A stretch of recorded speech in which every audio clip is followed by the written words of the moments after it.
Hi everyone, welcome to my new video. In this video, we're talking about the nucleus. In previous video, we're talking about the nucleus history, nuclear general structure of the nucleus, their size, their position, their number. Okay. In this video, we're talking about the structure of the nucleus. Okay. In this structure, we can see that the structure of the nucleus. Okay, it means well defined nucleus present here with nuclear envelope. Okay, in the inner side here in cytoplasm, nucleolus present, chromatin present here. Okay, nucleoplasm present here on the nuclear envelope, nuclear pore present here.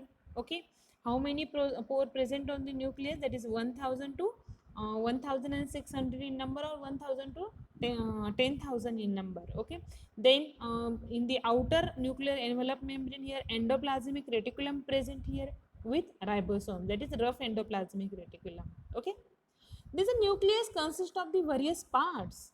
Right now, it is bounded by the thin but clearly defined covering. Okay, then that is called as the nuclear envelope or karyotheca. Okay, this is about the nuclear envelope. Then within the envelope is a clear fluid substance is present. Okay, this clear fluid substance called as the nucleoplasm or the nuclear sap. Okay, and is present when each solute of the nucleus are dissolved.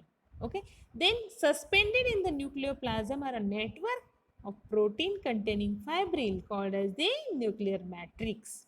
Okay, and in this matrix is collectively referred to as the chromatin, and one or more spherical bodies known as the nuclei.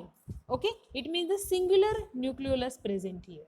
Right now, there are no membrane or microtubules inside the nucleus. Okay, this protozoan that form a mitotic spindle within the nuclear envelope, however, a microtubule in their nuclei. Okay, it means that in here on the outer membrane, nuclear pore present.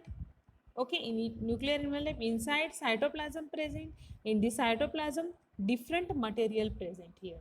Okay, this is all about their structure. It means here the nucleolus chromatin structure. Okay, then going toward the chemical composition, the nucleus is composed of about DNA, RNA, lipid, proteins present here.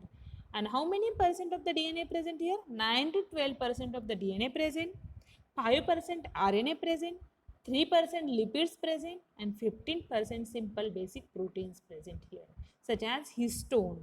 Okay, and different type of the enzymes present here. Okay, and different type of the organic and inorganic salts present. Okay, this is all about the chemical composition of the nucleus. Okay, then what is the function of the nucleus? The nucleus acts as a control center of the cell. You all know that all the activity takes place in the cytoplasm, but this all vital activities is controlled by the nucleus. Okay, it serves as the different function. It maintains the cell by directing the synthesis of structural protein. Okay, then regulate the cell metabolism. Okay, then it contains genetic information for reproduction, development. Okay, it means hereditary character present in the nucleus. Okay, it means here genetic material present here. It brings about the cell replication when needed. It is a site for formation of ribosome subunit, because in nucleolus ribosome biosynthesis take place here. Okay, it means it brings the formation of ribosome subunit. Then it brings about the cell differentiation by keeping only certain genes operational. It develops genetic variation that result in evolution. This is very important function of the nucleus. Then all these genetic activity also control here. Okay, these all are the references used during at the time of preparation of this ppt. Okay, it means in this video we're talking about the ultrastructure of the nucleus. Okay, in ultrastructure, different parts present here, that is nuclear envelope, nuclear pore, matrix. In the matrix, cytoplasm present, then nucleus present. In this nucleus, that is the nucleus, genetic material present here, nucleoplasm present here. Okay, then there are different type of the function. Okay, thank you very much.